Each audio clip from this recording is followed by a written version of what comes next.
So it is with great privilege and honor that I now introduce to you today's keynote speaker, fellow Marine, Westport resident, and awesome person, my friend, Arthur Caesar.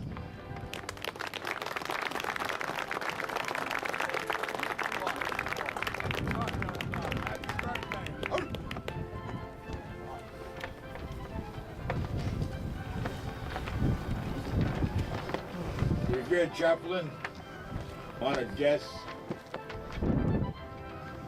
elected officials, participating units, my brother scouts and my brother veterans, ladies and gentlemen, I bid you good morning. A lot of good stuff is said about me by my brother Marine here, and it's often difficult to live up to that. Because the last butcher man, you know what happened to him on the cross.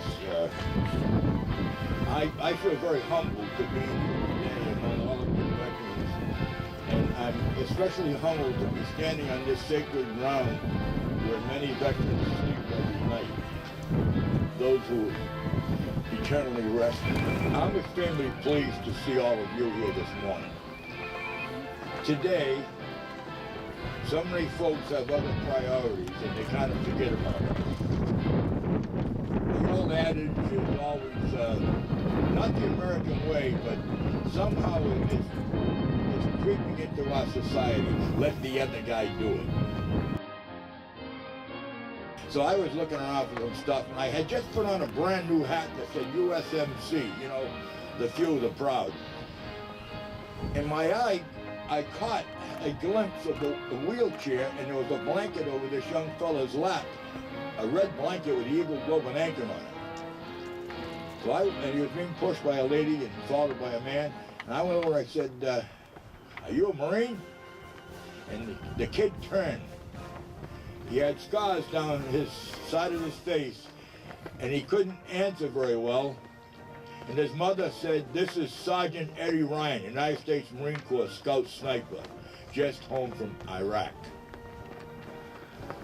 Well, I took a deep breath because it could have knocked me over when I saw what the fellow's face looked like. And he tried to salute me with his left hand, and his father said, negative, negative, Marines salute with their right hand. So he held, with his left hand, he held his right hand to come up and give me a salute.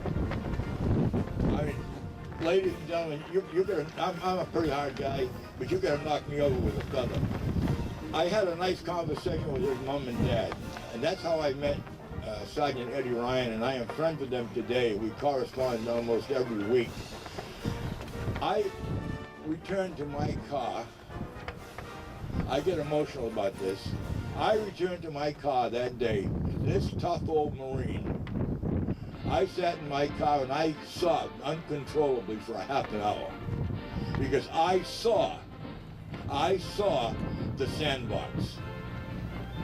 I saw the results of what our country's involved in. I don't want to judge whether it's right or wrong or anything. I just want to tell you that I saw the product of that.